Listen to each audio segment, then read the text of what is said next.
then. Okay, this will be quicker. So if I just go a little back to the index, I've given a link from our Google group to to the sources where you can download the U.S. Army and the Russian Army maps. So the U.S. Army maps are exposed in some Texas University library, I believe. So you can see that India is cut up in many, many small pieces. Every of these pieces corresponds to a 1 by 250,000 map, like a huge JPEG file, 4 MB JPEG file, which will give you also quite a bit of detail. These maps, I mean, are useful, as you will see, but not that good for tracking, because this kind of scale is not that useful anymore, in the sense that 1 centimeter corresponds to 2.5 kilometers. Given the fact that you might only be covering 10 kilometers in a day on a trek, which is only 4 centimeters, so that does not really give you much detail. Actually, you can only use 4 centimeters on your map for the entire day. So if you zoom in a little again, this is just like the survey of India. It does not only contain topography, but it contains a lot of detail. I mean, you will see so many lakes around. This is Tirupati, around Tirupati. Before we zoom in, let me also show you these maps are even older than the survey of India maps. Just a sec, I think the whole thing is a bit delayed because of the recording application. If you go a little to the right or the bottom, you will see the dates of these maps. These are like pretty old ones. I can just zoom in a little bit. Somewhere here we should be seeing some kind of date.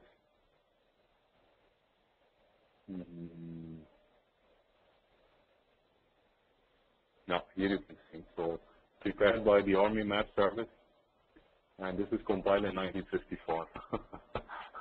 It's like pretty old, I mean, just after World War II.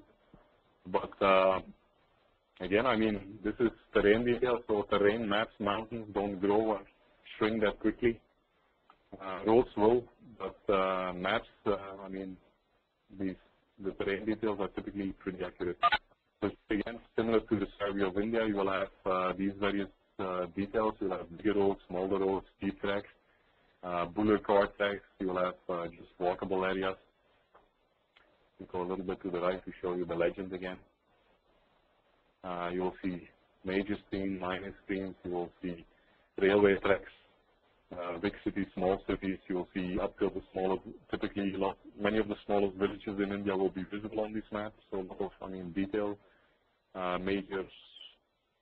Major landmarks like temples, waterfalls, and all that stuff will also be shown here. Swamps, woods, rocks, everything is there. Let us just quickly go one time to Venkateswara. Sorry. So let's go a little bit to the upper side of the map where we typically go trekking. So here you have the Venkateswara National Reserve Forest.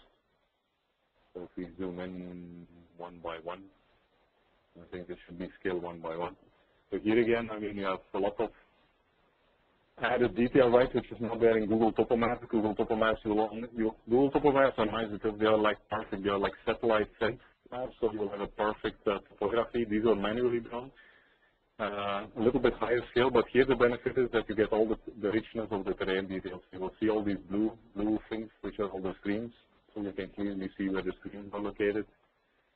You will even see in the middle of the jungle, they have indicated where are some of the forest department rest houses. You see Tirumala here. You can see dotted lines. Some of these dotted lines will be corresponding to G-tracks again. So, I mean, you can see hilltops. You'll have a lot of, if you go a little bit outside the hills, you'll see a lot of names of local villages very close to the hills, which are again very useful for us to get close to the hills, as close as possible, get dropped there instead of walking in the plains, so we were able to directly start checking from the hills. So, I mean, all these things are again like roads that will take you through the villages. So these maps are, again, I mean, very useful, especially when you're biking or driving with cars, I mean, and moving around. For trekking, they will also give some amount of detail, but the scale is fairly large.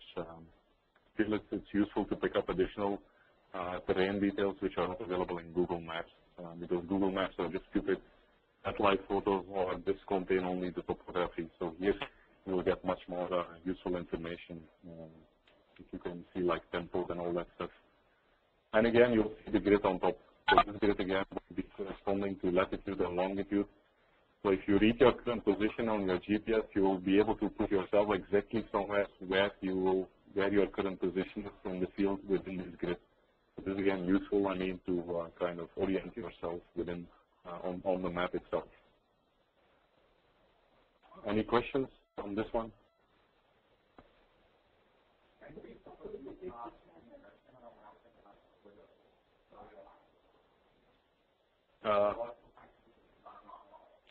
Well, these maps, I mean, they are very useful. Sometimes I print some of, so say if you want to start tracking, so maybe I'll repeat the question for the people who are dialing who might not be hearing. So why are these maps used? Someone is asking. So they're a little bit high scale. I mean, so high scale, again, what does it mean?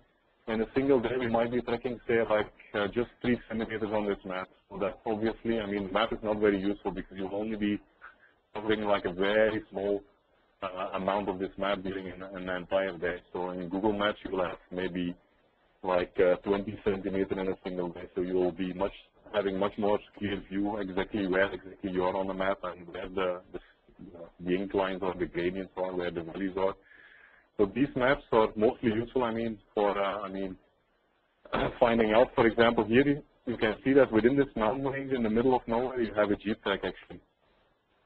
So this is kind of very valuable information because if we are trekking in these hills and maybe we want to penetrate somewhere very quickly, so we can follow this jeep trail for a while. We have also seen this jeep trail on many of our 10 to 12 treks in Venkateswara where we actually cross this jeep track, but we don't know really where it starts, where it ends, right? So like jeep trail, say, names of villages, if you want to start trekking, say, somewhere here, how do we reach to this place? So if you look at Google Maps, you will not see anything nearby. All these small villages here, these names that you have here, which you can ask the locals basically to give you two directions to reach these villages. This is also not available in Google Maps.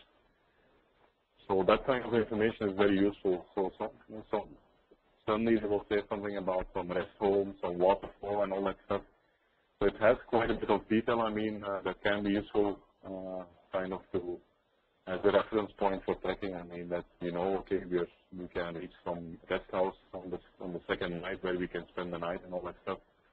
So in that sense, they contain a lot of, I mean, useful information not available on the Google Maps. I hope that answers the question.